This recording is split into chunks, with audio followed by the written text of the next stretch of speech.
Hey, good morning, everybody. Welcome. So this is what I call turning a frown upside down. As like I'm not gonna get into details of everything, right? But just some bullshit happened this morning, and yeah, as you guys obviously can see, I'm not at work. So since there's really nobody home, turn a frown upside down, do a live stream for you guys. And topic discussion I'm going to be talking about. Hey, what's up, Gene? Welcome. How's it going, my friend? Hope all is well in your neck of the woods.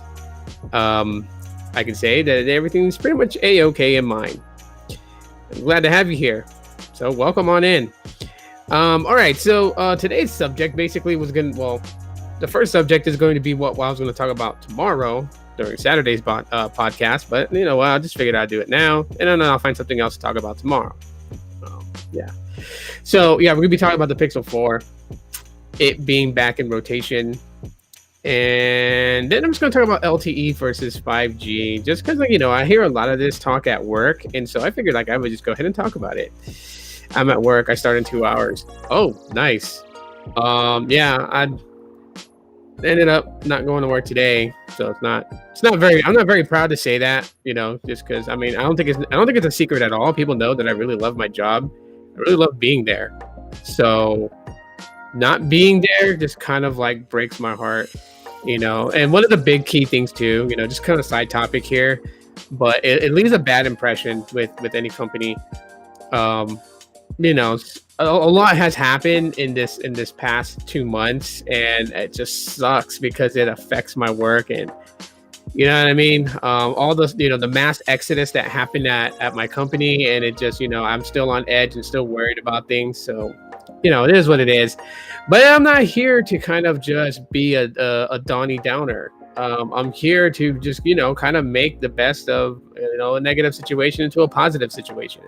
By that I mean live streaming, something that I thoroughly enjoy doing, and yeah. So welcome in. Those that catch the replay, hashtag, what can we do? Oh, hashtag Aloha Friday if you're on the replay crew. I know that you came in to watch. From this point, I'll have another tag point just to kind of just kind of see like how these live streams are doing. So there'll be another one at the end too. So yeah.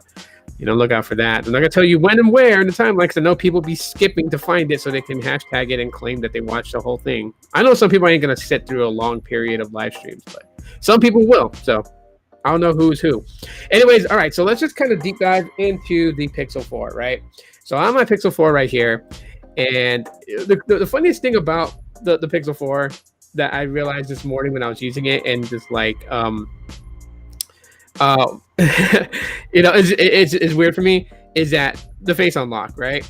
So I turn it around and it's unlocked, and I keep forgetting there's no fingerprint sensor on this thing at all whatsoever. So it's going to unlock using my face, and that's just like, whoa, it's a whoa type of thing, because I'm just like, I forgot what this felt like. I mean, I had the iPhone 10s or the iPhone XS. Well, people call it whatever they want. I don't say anyone's wrong to any of that, right? And that, of course, also had, that has Face ID, that has Face Unlock. So everyone's like, pretty much, if you're rocking iPhones, you pretty much are like that's normals, right? That's normalcies for you. For Google Pixel phones, the 4 was the only one that had the Face Unlock with 3D mapping. Okay, so I know that there's a possibility that the Pixel 6 Pro will get Face Unlock, but that is a 2-dimensional Face Unlock. So that means that can be tricked with a photo. This phone cannot be tricked with a photo because of the Selfie sensor. And wow, one of my cases fell and just kind of like spooked me. The Selfie sensor on the Pixel 4 obviously reads out a 3D scan of your face, right? So yeah, let me just kind of pop it out of the case here so I have it. I really wish I had, and I'm probably going to buy it later on down the road just for the hell of it. I'll probably buy the 4XL, but I'm looking for um, the white and black 4XL. It would be really cool to have the Oso orange, because I know that was the exclusive color for the Pixel 4 on release. But this is just a regular Pixel 4, and it's black and it's shiny, and it's a fingerprint magnet. Someone's gonna say, "Look, bro, clean the back of your phone." I'm like, yeah, well, I'll get to it. I'll get to it later. Reason why I haven't used this phone in a while is because the SIM tray broke. I don't know if you guys can see that right there. The SIM tray broke, so there's no SIM tray in here. I am waiting for my Amazon order to show up later today. It was supposed to come Saturday, but I guess it's coming in today, and it's a replacement tray for this. And so then I'll have that, I'll put it in, and then the water resistance will be back to where it needs to be. That's the only reason why I was kind of worried of using this phone is, if it fell into liquid, obviously there's a big old opening for liquid to get in and cause liquid damage, and that would so totally suck if my Pixel 4 got water damaged. And then also I remember, I totally forgot how slick the back is. The back of the Pixel 4, if you have the black variant, is as slippery as the Pixel 6.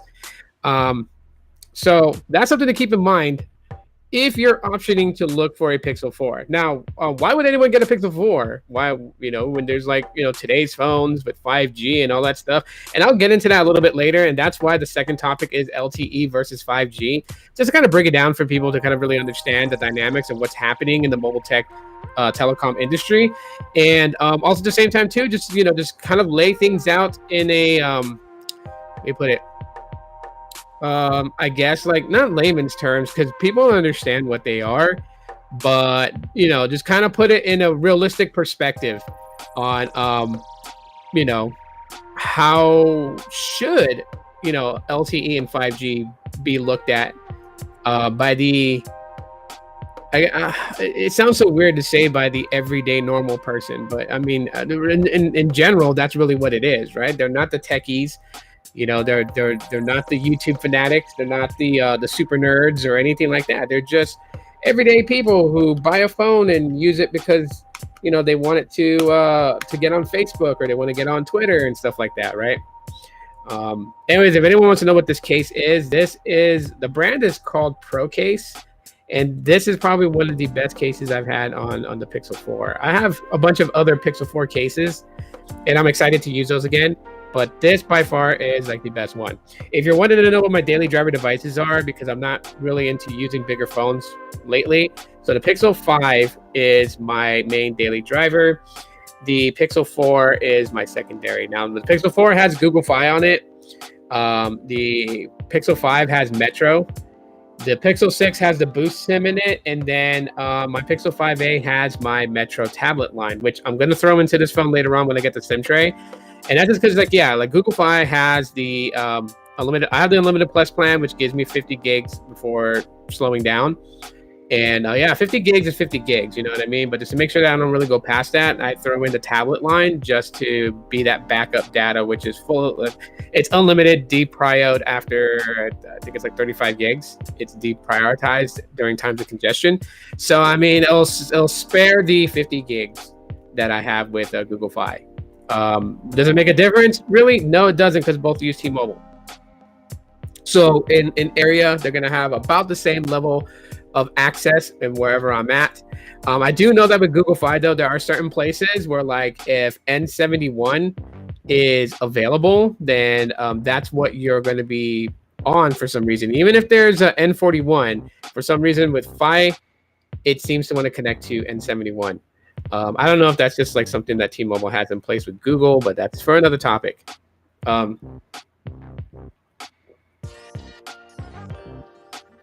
So, sorry, I was parched. I need something to drink. So the Pixel 4, right? What do I think about it after signing back into my accounts on the Pixel 4? Kind of playing around with it last night, playing around with it this morning while waiting for my kids to be picked up for school. And, I'll say this, right? Okay, so obviously I have the base model Pixel 4. So it's got the 64 gigs of storage. When I do buy the Pixel 4 XL, I'm of course going to option the 128 version. Well, the 64 doesn't really kill me. I don't have a lot of apps that I use, and the apps that I do have, they're not they don't consume a lot of space. So it's mostly just like my banking apps, apps for work like Slack. We use Slack at work to communicate with one another, and so I'll have that. I'll have of course, like social media, like Facebook and Twitter and Instagram. There's just people that I connect with, and each one uses a different platform. So for me to be able to kind of connect with them, rather than try to force them all onto one type of social media, I just have the different social media accounts to connect with them. And then for coworkers, I have LinkedIn. My coworkers use LinkedIn, so I'm on there just to be able to communicate with them or let them kind of just follow through my daily life. So yeah, shout out to Adriana, who's at work right now.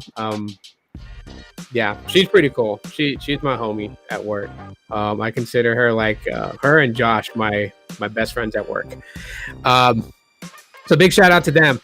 So I don't require a lot of storage on my phone, like 256, 512. Like I know somebody can post, and here's the thing that I always find very interesting about YouTube.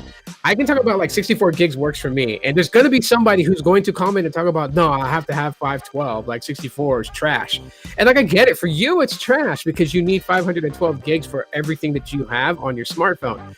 But what you use is not what I use, and how you use your phone is not how I use my phone. So if I say 64 gigs is okay for me as a burner phone, then it's okay for me. Like, live with what I'm saying and understand it's for me. It's not for you. And I'm not telling anyone to go out and get a 64 gig Pixel 4.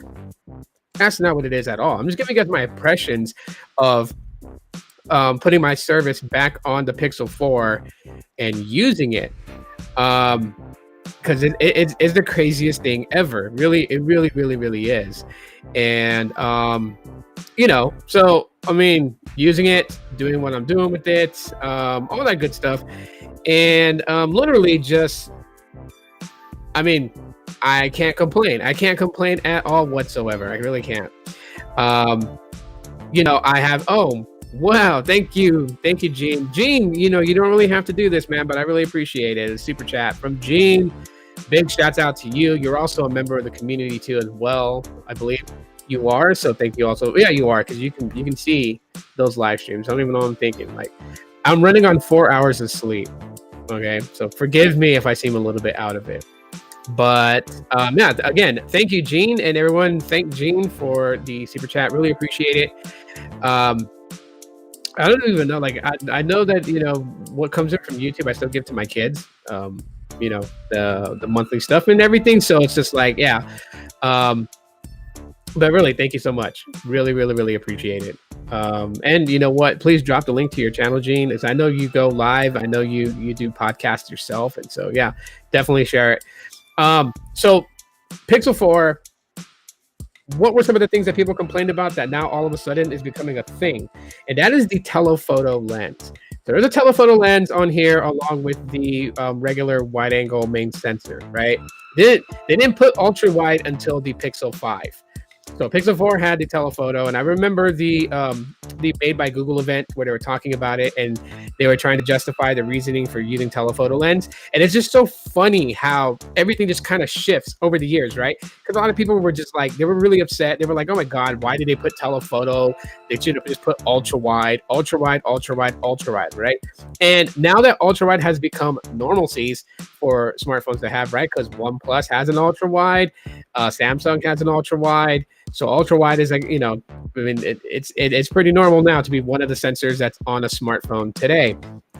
And now, like with the Pixel 6, there are Pixel 6 owners who wish that the telephoto lens was on there. Why? Because they want to use the zoom feature.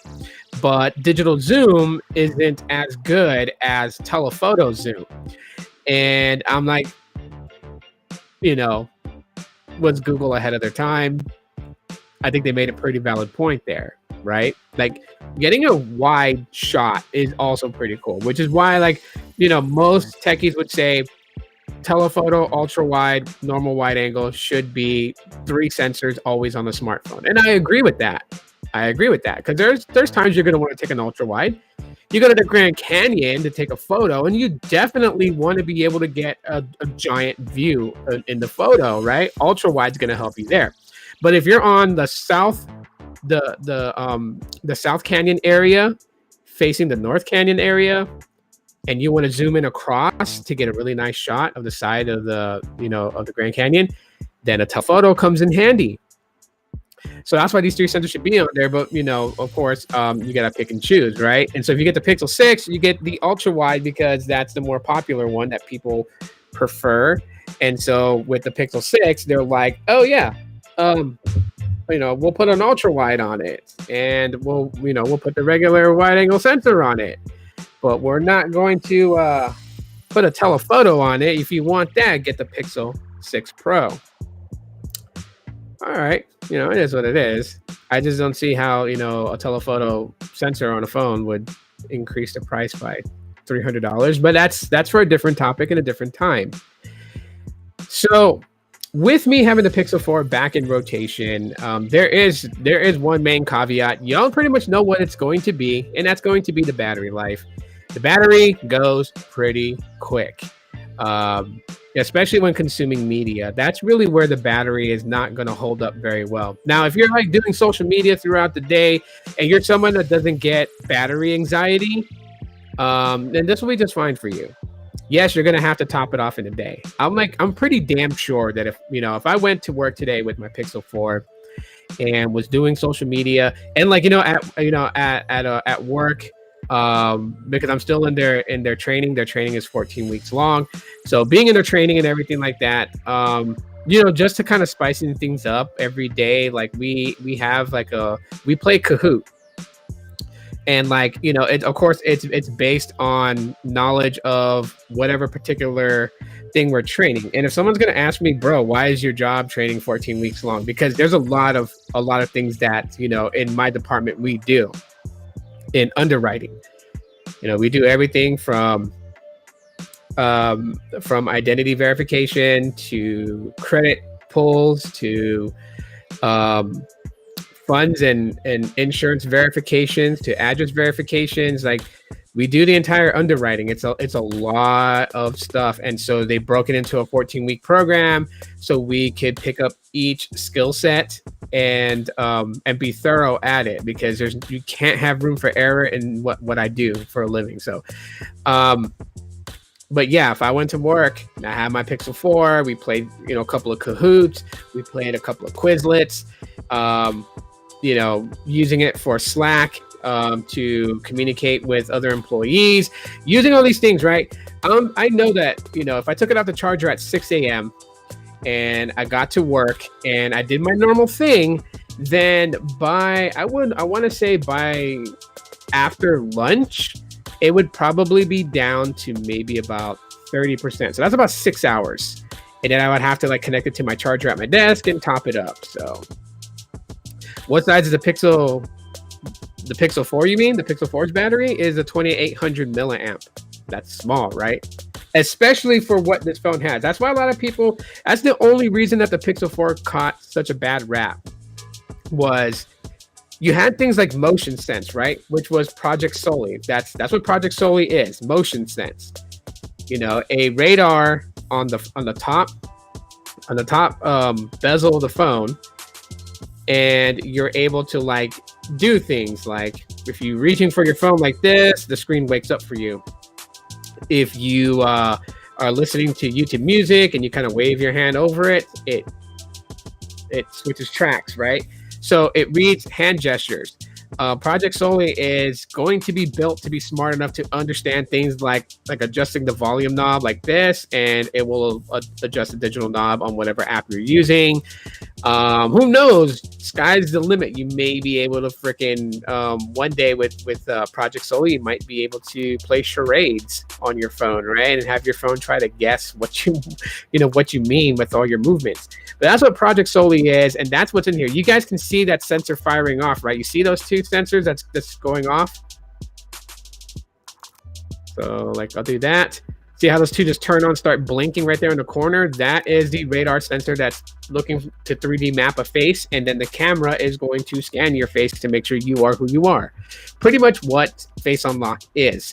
Of course, arguments have always been between Face Unlock and the Pixel 4's Face Unlock, which is faster. I honestly feel like that the Pixel 4's is faster for one reason, okay? And it's not because it's actually faster than Face ID.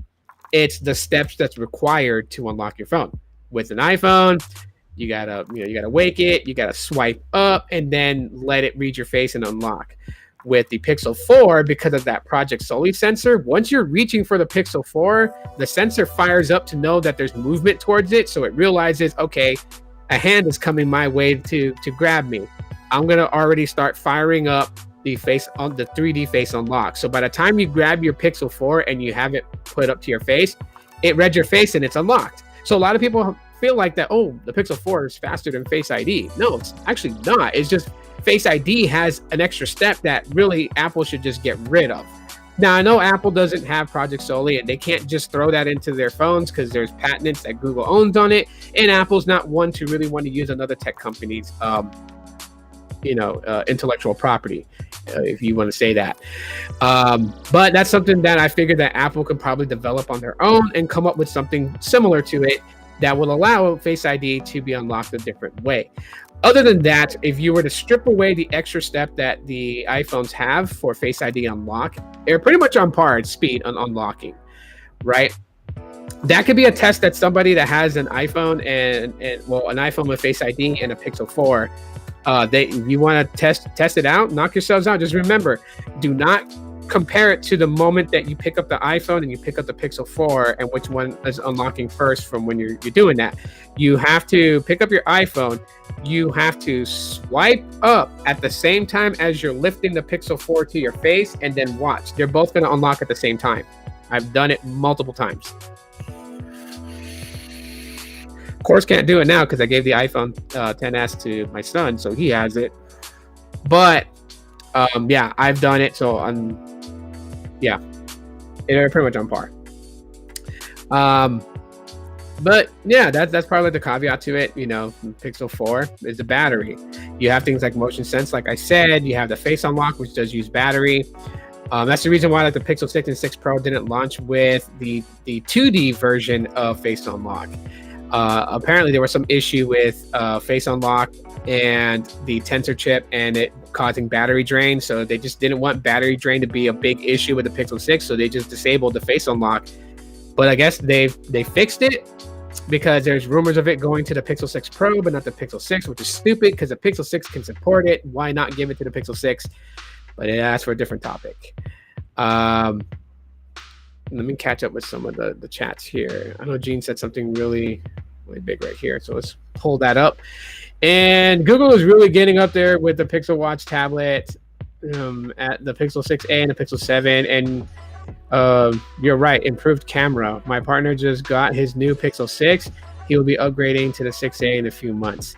Yeah, and here's the thing about the Pixel 6 versus the 6a. And when I get my Pixel 6a, I'm definitely going to make a video comparing both phones to each other. And like the sad thing is like the Pixel 6 is going to be a very memorable phone, and I almost guarantee that a year from now, 2 years from now, the Pixel 6 is going to be praised the way that people thought it was going to be at launch.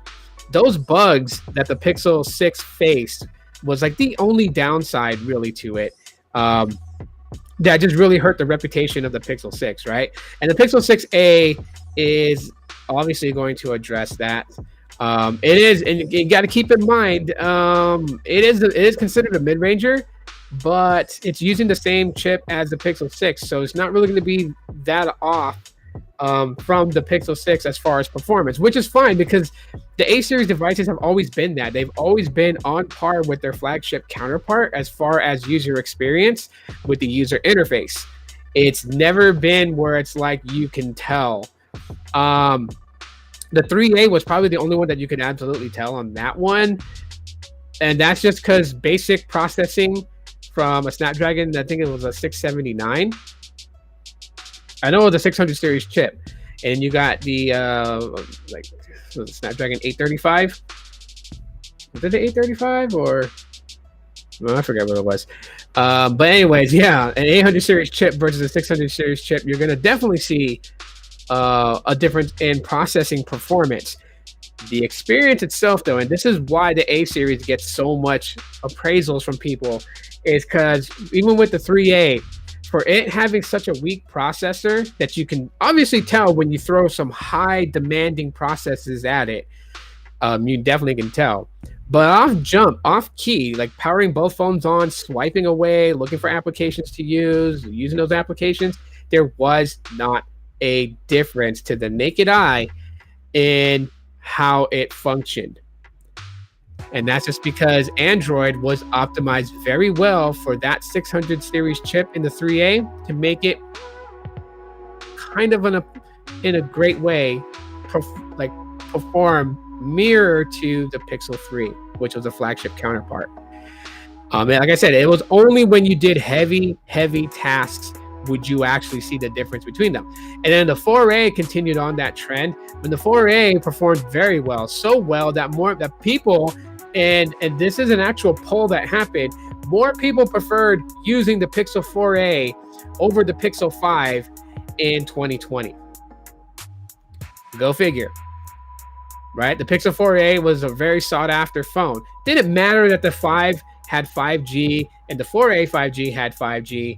A lot of people really loved the size, the price, and the performance of the Pixel 4A. And it was very sought after, especially when that, very blue came out with the blue body and the orange power button.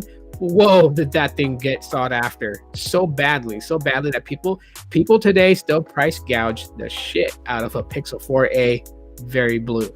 I found one online and they literally wanted $500 for it. 500 smackaroos they wanted for it. That was insane. That was absolutely insane. So yeah. When you think about it, yeah, I mean that's for a different subject and time. When the Pixel 6a comes out, I'll definitely kind of go over that. But yeah, I wouldn't really expect too much of a difference. The Pixel 7 is where it's really going to count. Obviously, a slight design change, switching up from a glass camera bar to a brushed metal camera bar with cutouts for the camera sensor. I think that's more of a better look and a more safer build than what we have with the Pixel 6. I love the Pixel 6. I love the camera bar. I like the way it looks. It's great. I honestly feel like that. The brushed metal look on the Pixel 7 is just for that specific colorway. I feel like that if there was like a black version of the Pixel 7, then that metal camera bar is going to be a brushed black color metal, which is basically going to look like the Pixel 6, but you can tell because it's not going to be reflective like glass is. So, I mean, you know what? Like, it's and that's the way it should be. It should be a slight minor incremental upgrade from the last. And so with that being said, kind of went off key here. Going back to the Pixel 4, like, I mean, I'm going to be using it, and I'm going to be posting on social media my experiences about it. So if you're not following me on social media, you definitely want to do that if you want to know more about the Pixel 4 and my experiences with it. And I will make a follow-up video, 2 videos actually, one for the members and then one for the channel itself. Like I said, I'm really goal-focused on giving members, giving them something for them. Because, just side note here, the members that are active members of this channel remain members. Even when I was sick of a lot of the stuff and I was like trying to walk away from YouTube. And I said that. I openly said it, right? People were like, don't go. And I'm like, no, I'm in retirement. And then little by little, I started winging myself back into doing this, but doing it on a much better term. And I feel a lot better. Trust me. I feel a lot better doing it this way, where I'm not doing it every day. But for those people who still stayed a member of the channel, like, big shout outs to you. And because you guys are a member of the channel, there's a gift coming for you guys in August. And it's not a real big surprise or anything like that, but like, you guys can see that down below there's merch, right? There's merch that I have. Big John Tech Reviews. Hey man, what's up? Glad to have you here.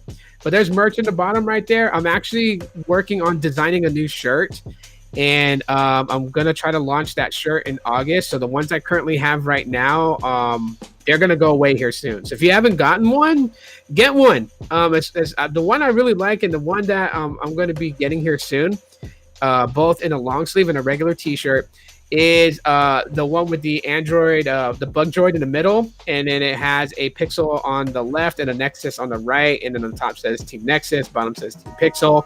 Just as a shout out to the team, to the Nexus days, and to the Evolution, which is the Pixel. So if you haven't got one of those shirts, grab one of them. I think I did a decent job for someone who doesn't know how to design a shirt for shit. Yeah, of course, I grabbed a lot of, what I would call stencils and kind of just put it all together. But now I'm really working on a shirt that I think is going to be really awesome, and members are going to get one from me free. Like I'm going to pay for it, and I'm going to ship it out to you guys just for being members. And later on down the road, there'll be some more perks and stuff like that. I think one of the things I'm going to implement for members only is giveaways, because I have a bunch of phones here that I'm going to end up wanting to give away, and I'll do giveaways, right? Members only type stuff. Hey, Coffee, what's up? Welcome in. So yeah, just little something for you guys. Did it come in 3XLT? I'll double check on that, and then I'll hit you up on if you're on Twitter, Big John, I'll hit you up on Twitter and let you know. But you can definitely go check out the store itself. The link is right below underneath. If you see all those shirts there and you click on that, that'll bring you the link to the store, and you can see. But I think it does, but I don't want to like say definitely and then it doesn't. So just let me know. Let me know if it does, and I'll find out. If it doesn't, I'll find out if there's like a way to like to add that size. Yeah, it's like I never really pushed my store here. This is the first time I'm actually like really like kind of talking in depth about it like that. Normally I just I made the shirts, I left them there for anyone that was like, oh cool, look, t-shirts, let me buy one if they wanted to. But it's only because I'm actually working on the shirt design and merch and stuff like that. So but that I'll talk about really in depth in a feature video to kind of go over everything. All right, let's kind of switch tracks here and let's get into the LTE 5G thing. And this is why I said that the Pixel 4 leads up into the LTE and 5G, because today a lot of devices are releasing and they have 5G, right? Okay, cool, John. Let me know if they do. Like, let me know in the chat here if they do or if they don't, and then I'll try to find out like how to get additional sizes added. LTE has been around for years, right? I don't know if you guys remember when LTE was first coming back. I want to say in like 2010, 2011. It was coming, and I remember it so well because everybody was like making fun of Sprint because like Verizon went LTE. T-Mobile, I think, was like calling their HSPA plus 4G, and I think AT&T was doing LTE, right? Verizon, but Sprint was the only one that option WiMAX after their acquisition of Clearwire Internet, which I don't know if you guys remember Clearwire. I had Clearwire when I lived in Texas, and it was pretty much like Freedom Pop's home internet router. So it was like a router that did not require. So if you guys can kind of think about it, maybe I'll do a video talking about Clearwire, because what we have right now with T-Mobile home internet and Verizon home internet, that's what Clearwire was. Clearwire did not require you to connect to a phone line for DSL internet. It was over-the-air internet access. Of course, it wasn't the best, and I would never have recommended it for gaming. But it allowed you to pretty much have a router for Wi-Fi, and it was slightly mobile. Like, I remember putting the router outside on the patio deck and just like watching YouTube back in the day. This was years ago, by the way. This was like in freaking 2008, 2007. Huh. It doesn't show you like not in the description, but below the video, it doesn't show you like a little bar that has like different t-shirts right there. Like hold on, let me see.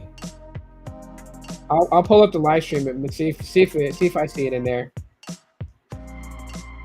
Because usually it's just like right below.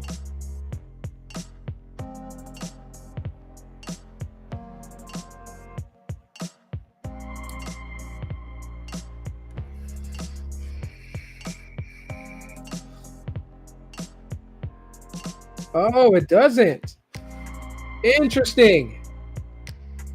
Okay, so what I'll do is, I think during the live it doesn't show it because, let me go to one of my regular videos.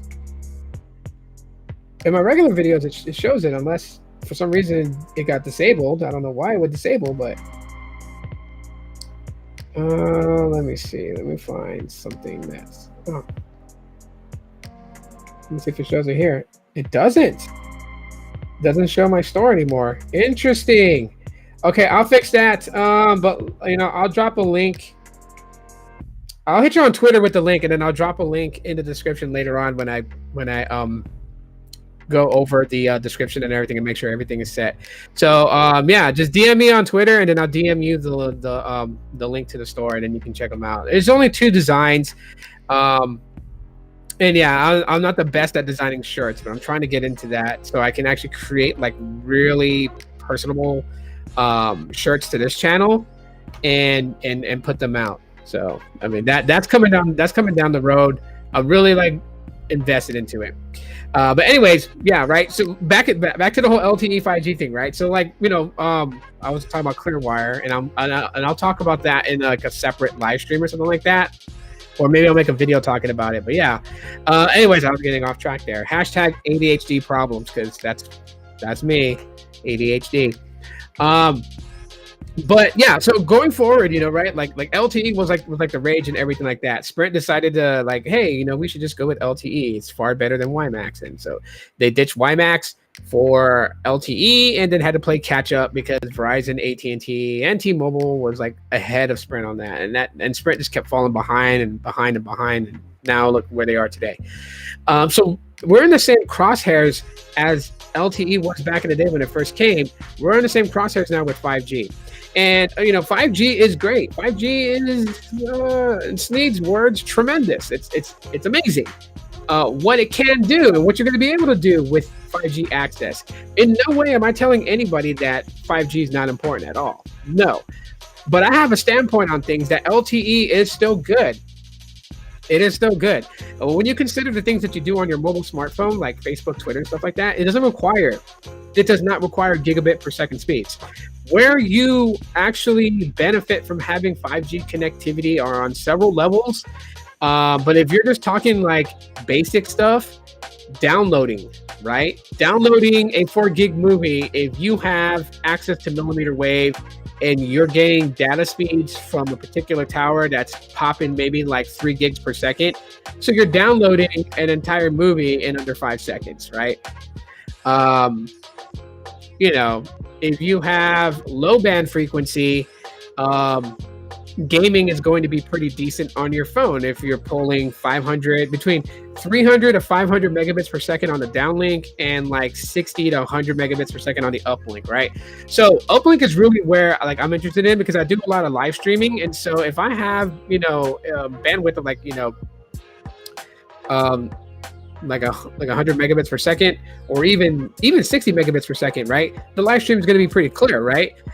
You can stream decently with just 10 megabits per second on the uplink. So just having 6 times that amount, obviously, it's going to be a little bit better, a little bit clearer, right? If you have over 100 megabits per second on the downlink, it's going to be super clear. And in the downlink, you download files pretty quickly, right?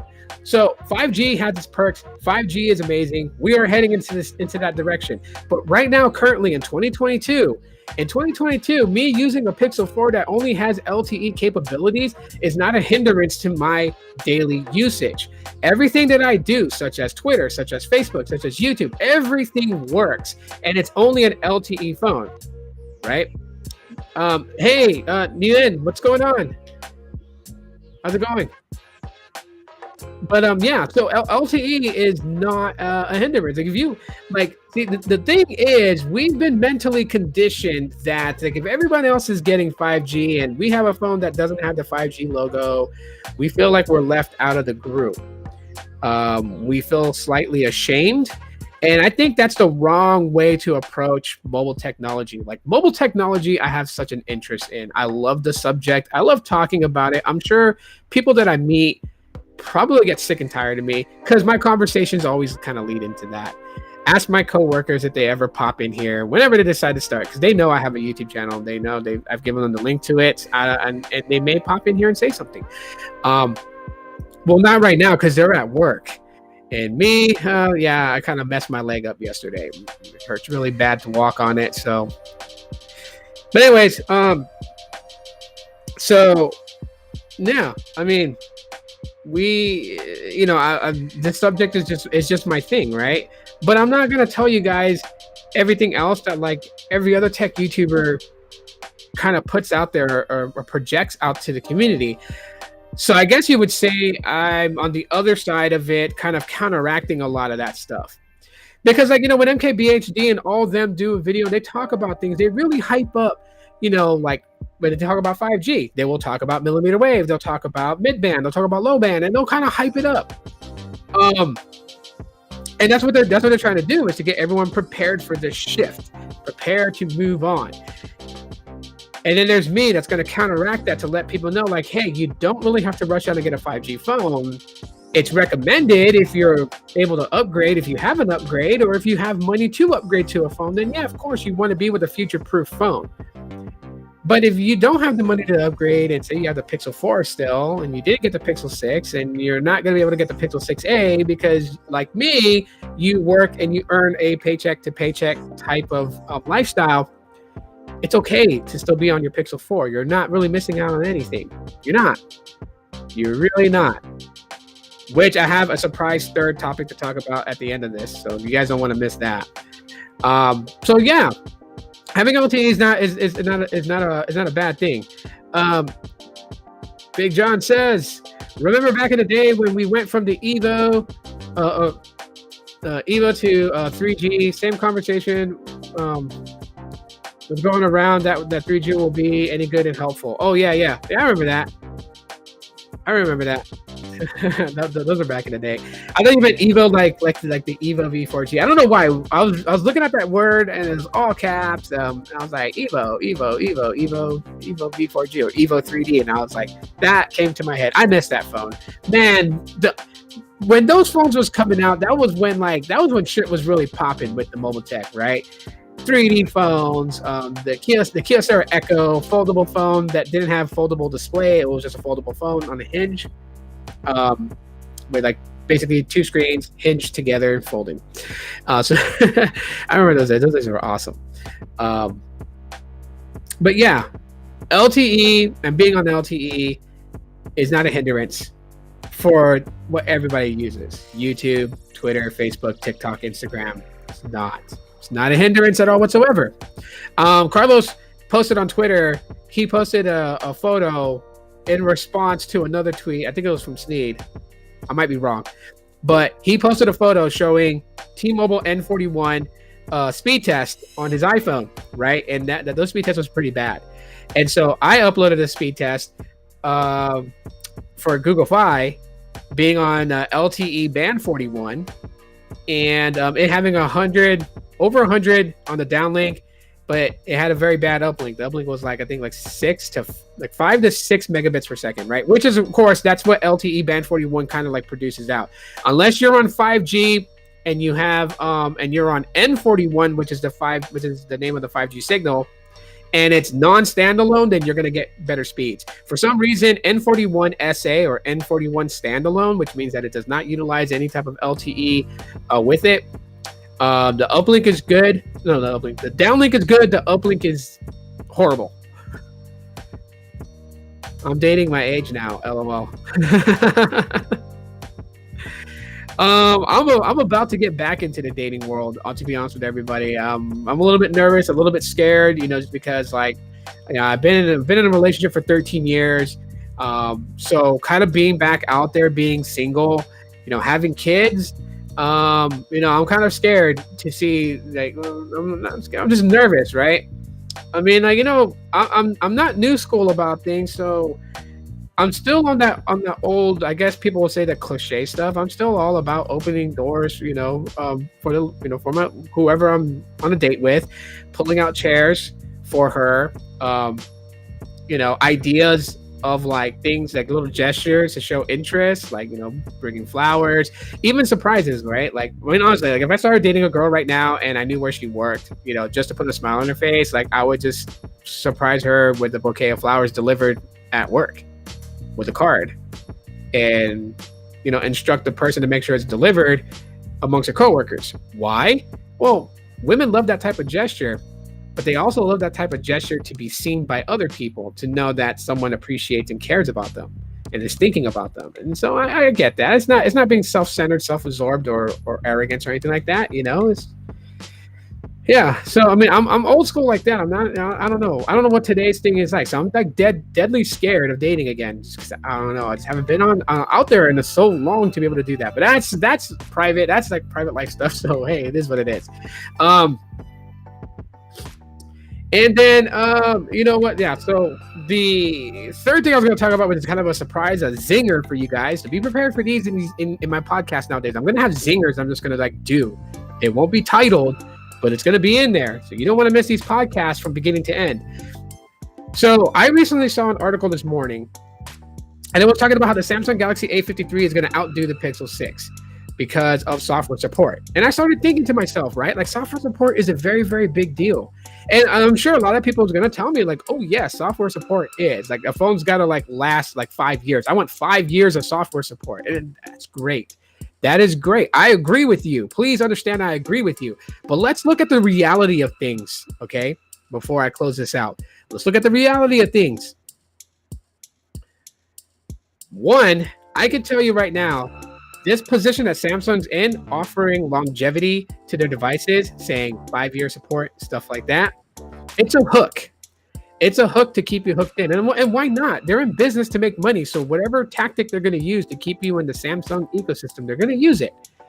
See, Samsung doesn't profit from you getting software updates every year. They don't profit at all. They can't sell you the Android update. They can't. They can't say, hey, you got to subscribe to get your Galaxy S20, to Android 13. They can't charge you a subscription fee. They can't charge you a per software update because Android is open source. They cannot. They pay a licensing to Google to use the software, because Samsung could have used Tizen. But I'm going to tell people right now, Tizen and the way it performed back in the day, I don't know how it performs now, or Samsung is even still developing it. But back in the day, 2020, 2013, Tizen was crap. It was shit. Literally, it was. And TouchWiz was kind of based on that, which is why TouchWiz was such shit too. But yeah, they're not going to use Tizen. No, they're going to continue to use Android. They licensed Google to use Android and use One UI on top of it, which is their user interface. Therefore, they got to abide by Google's rules, and Android is open source, so they cannot charge for that. So it's not lucrative for Samsung to give out software updates and keep people on their phones for 5 years.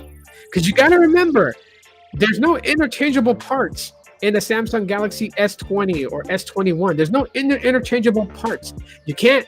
It's not Project Aura. You can't take out the camera module and slap in a new camera module and upgrade your S21 to an even higher, more powerful camera sensor.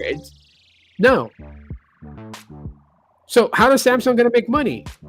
Well, by putting ridiculous shit into a phone and selling you on the fact that this is why you need to upgrade.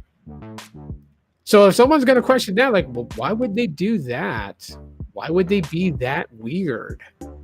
Because they're offering 5 years. Well, no kidding.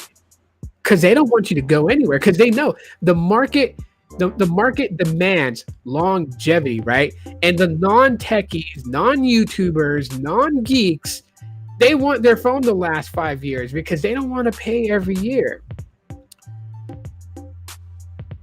As far as the techs and geeks, Samsung doesn't want to lose us either, because we're word of mouth. We're free advertising. How do you keep them in? Well, you upgrade a phone that they must have to review, or they must have to just feel like they're on top of the technology. So 5-year support does nothing there. It does nothing there for anybody. But that's why they're doing it. They are doing it cater both sides, right? And even then, the non-techies, there's a percentage of non-techies who don't care about mobile technology that just want to have the latest thing because it's a trend, right? It's like getting a new pair of Jordans, getting some Yeezys or whatever, right? Shoe heads, right? They're always on top of the latest new colorways of specific designs, right? An old design, right? An old design can come back refreshed with a new colorway and they're out spending $300 on those shoes, right? It's the same thing. It's the same thing with smartphones. Smartphones is an extension of the human body, and smartphones have become a way of stating what class you are in society today. So everyone's always going to be going, not everyone, but let me rephrase that. So people are going to be going for the latest and greatest. So heed my words, ladies and gentlemen. Yes, it's great to have 5-year support on your devices. I agree. And I wish that for every brand of phone out there, whether it's on Android or if it's an iPhone. But it's not there because they care about you, and it's not there. It's a marketing tool to make more sales. Have you or will you be using the standard Pixel 4 or 4 XL model? Currently rocking the standard 4 since late 2019. You mean this one? Yeah, it's currently in rotation. It's currently in rotation. I talked about in the very beginning of the live stream, so you want to catch the replay so you can catch that opening segment. You can definitely listen to what I had to say about it. Let's see. I love Samsung and buy a new flagship every year, but also buy other phones also the same year for different aspects. And so, Big John, would it be safe to say, like, because you buy Samsungs every year, you buy the new flagship every year because you want to have like the latest, there's new features that's only going to probably be in the newer models, that's not going to be backwards compatible to the older models. So would it be safe to say that that's the reason why like you go up with the newer Samsung, but also you would support longevity for software support because your previous models, if you did not trade them in, would at least be on the current version of Android or have the current security patch, right? So that would be safe to say, right? But at the end of the day, the idea to keep phones like the Galaxy A53, the S22, S22 Plus, S22 Ultra, and then the S21, 21 Plus, 21 Ultra, like all those phones, they're making them supported longer as a marketing tool to say, hey, we are listening to you guys, and we're going to keep these phones supported longer. Hell, we're going to make it a lot longer than Google phones, and poke fun at Google and everything. And they're doing it. And what's happening when you see that on CNET, when you see that on Fandroid or 9 to 5 Google or The Verge, what happens? We start talking about it. We start having a conversation on podcasts like this and YouTube videos put out for everyone to comment below and respond back to. But what's happening? What's the magic that's happening? Advertisement. Yeah, people talking. Samsung is in the subject. People are arguing. Here comes the Samsung Knights. I mean, right? You see that a lot in the arguments and everything like that, right? And it's marketing. Because somebody, an innocent bystander who probably has a Motorola phone and is looking to buy a new phone, is going to wind up crossing that YouTube video or crossing that Reddit post, and they're just going to see people going at it at Samsung. And what happens when a name is repetitive in a conversation between multiple people? It sparks thought. Oh, gee, golly whiskers. That Samsung has got to be one popular phone. I should probably buy one to check one out. I've never used a Samsung before. Let me go and see what I have with my carrier. Walks into their carrier store, is like, carrier. What are the carrier representatives going to do in the store?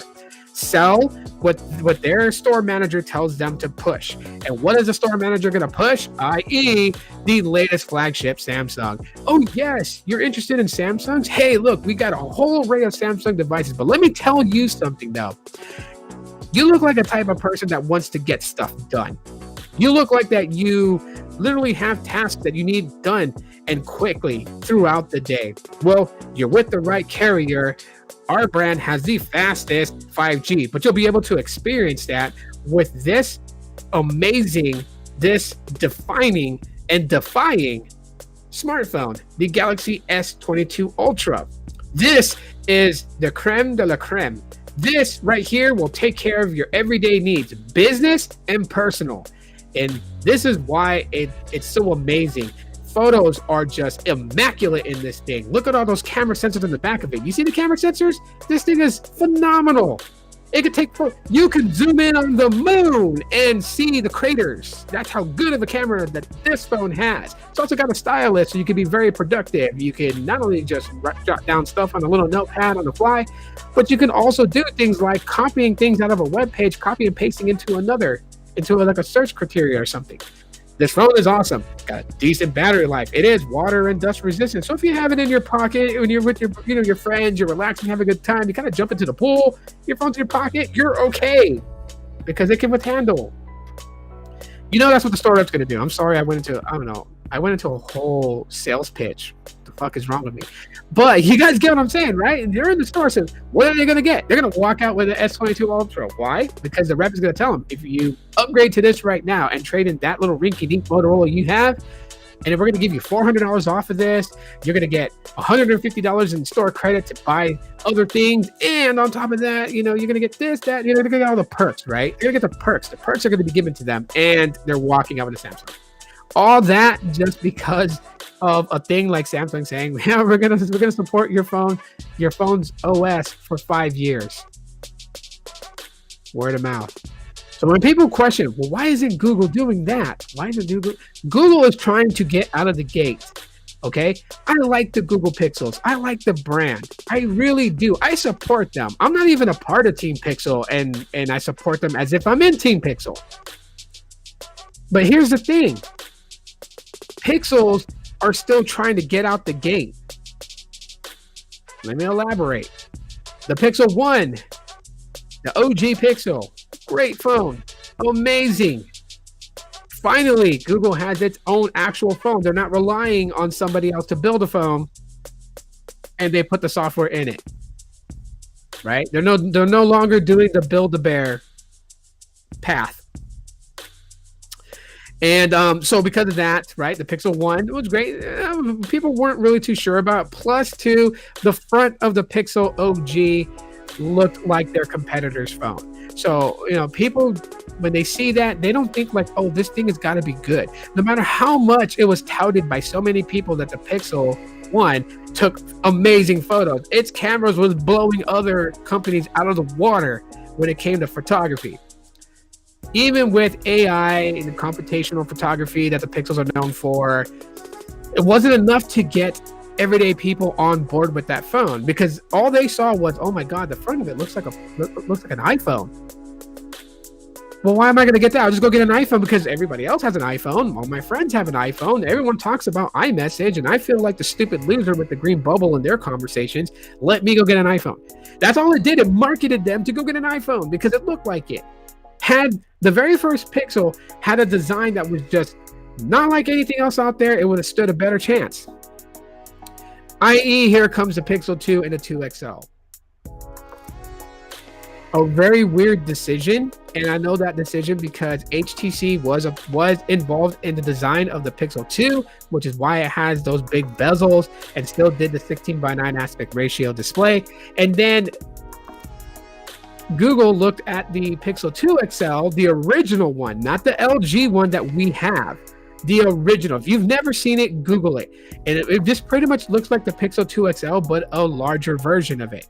And it had giant bezels in the front, and the camera was to the right of the flash instead of the left of the flash. But then Google was like, no, let's just do it different. So they reached out to LG, and LG was optioned to make the Pixel 2 XL, which they did. 2 colors, the black version and the panda version. And it was the first Pixel to sport the 18:9 aspect ratio while keeping dual front-facing speakers.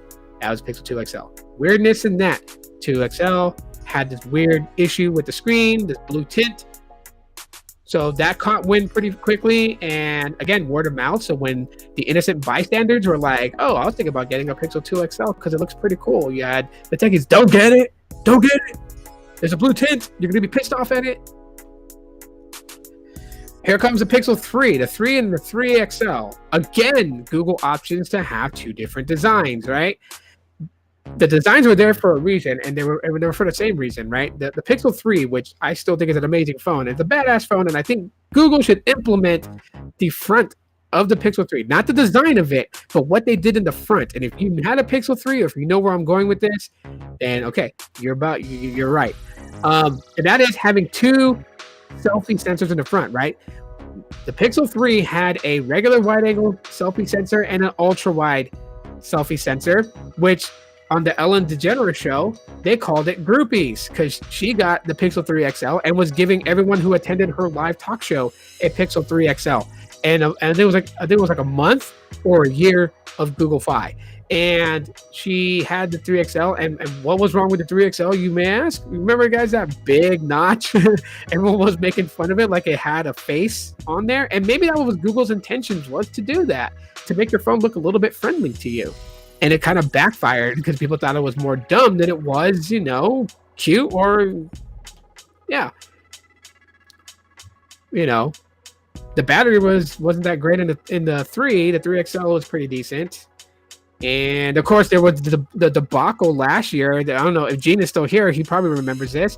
And that was the Pixel 3 and the 3XL hitting into a hard brick where it just literally shut off, and the software just wouldn't boot back on, and you wouldn't even get past the Google logo, and people's phones were screwed. Thankfully, none of my Pixel 3s, my white variant or the black variant, none of those two experienced that issue. And I am so happy for that. But that was the Pixel 3, and that didn't really catch on. Remember, all these devices I'm naming so far, they caught on with the geeks. The geeks caught on to the Pixels. We know what they're about and what they can do. I'm talking about the everyday person. It didn't catch on, right? So the 3 didn't do it. The 4 was coming, and everyone was excited for the 4. John Prosser was like having technical orgasms on his daily tech show, talking about it.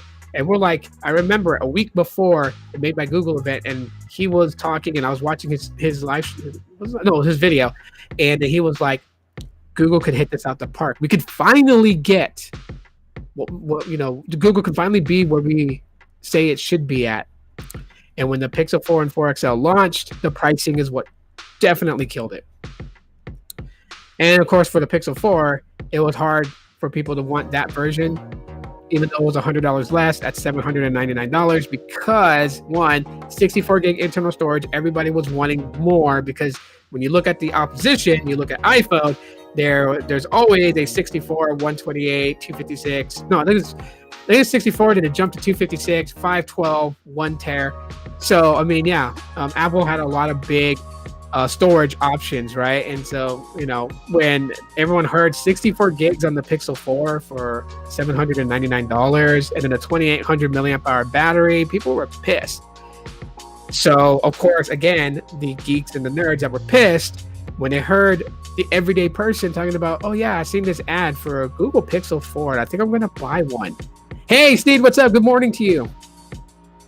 When people saw that, they're talking about it, right? The geeks and nerds would again go against Google and be like, yo, I would get the 4XL. Stay away from the 4, because the 4 has an atrocious battery, and it's just going to suck, right? Okay. So after the 4 came the 4A 5G and the 5. I skipped the 3A and the 4A for a reason.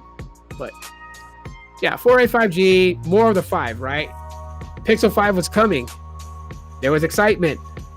The pricing went down by $100, and still the techies and geeks and nerds were telling people like, I wouldn't get the Pixel 5 because it has a Snapdragon 765G. It's got a mid-range chip. It's a piece of crap.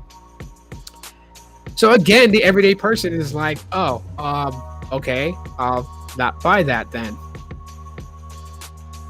Right? Pixel 6 could have done it. It could have done it, but it had a botched launch. And I know Google was not wanting this to happen. What company wants their product to just eat that many bugs and get that much complaints in a span of 4 months after launch?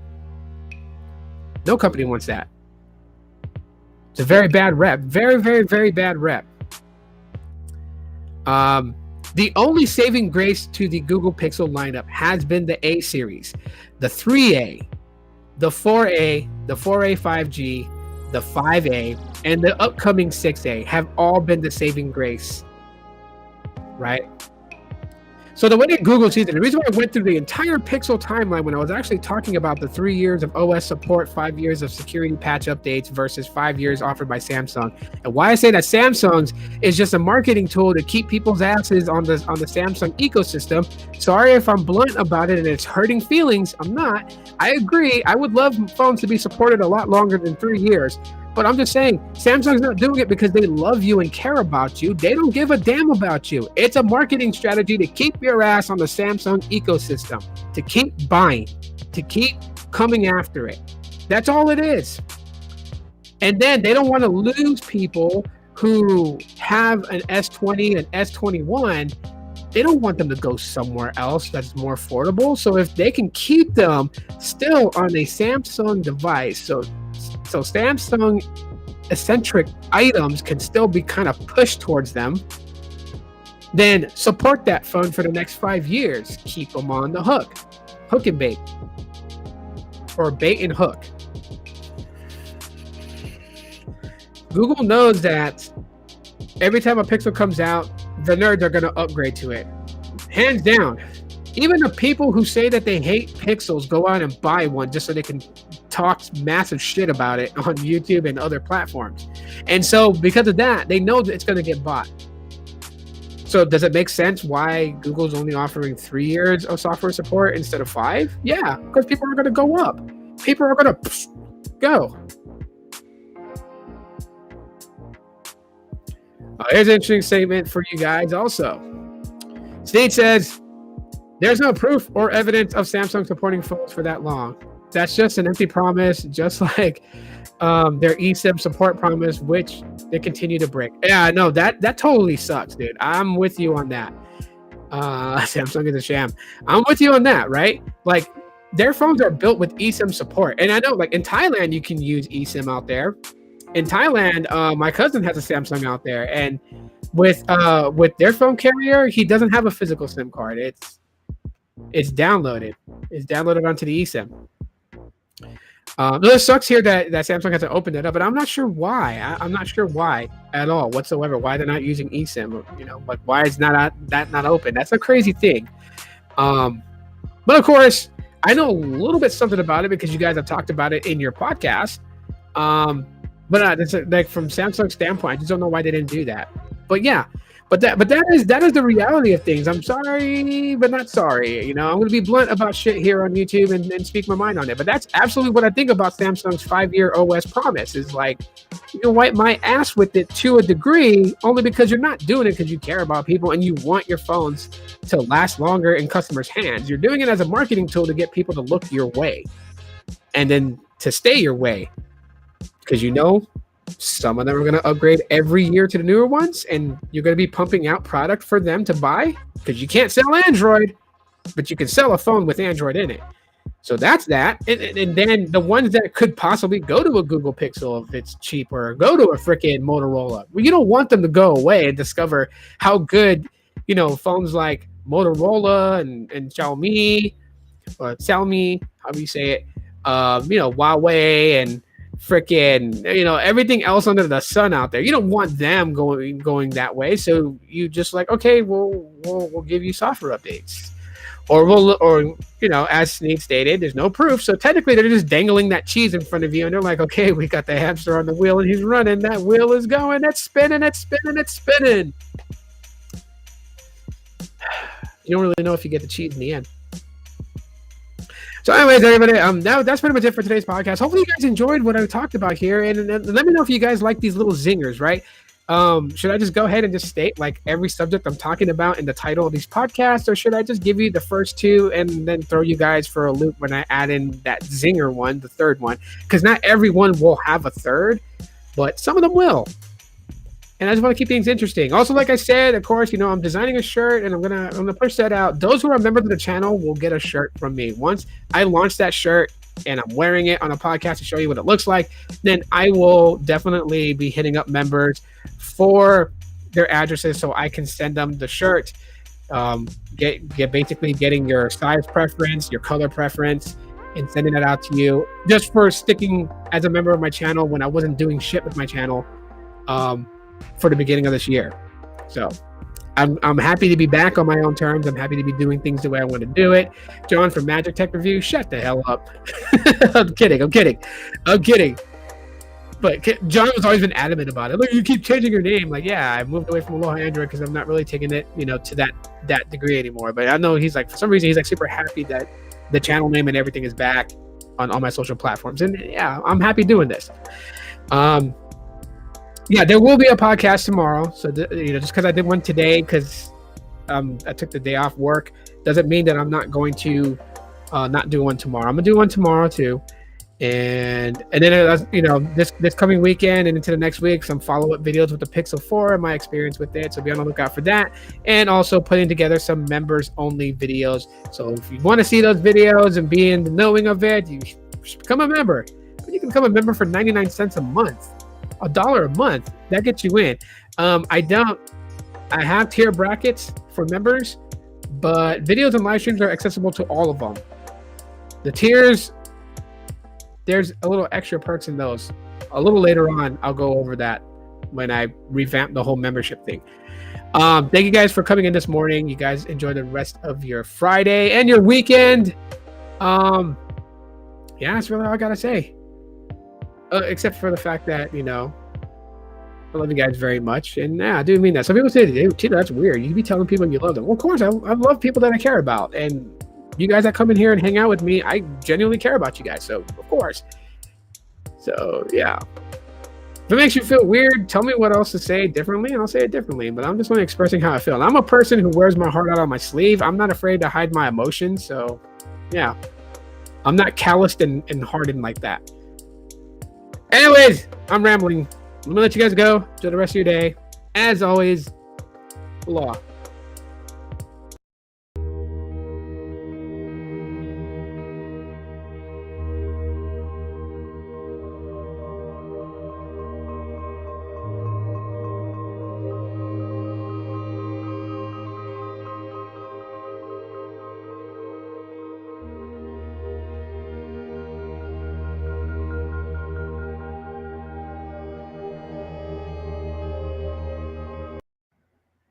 Oh yeah, by the way, if you made it to this part of the live stream, I said I was gonna throw some damn zingers in here. Hashtag real one, so I know that you made it, you watched it all the way through.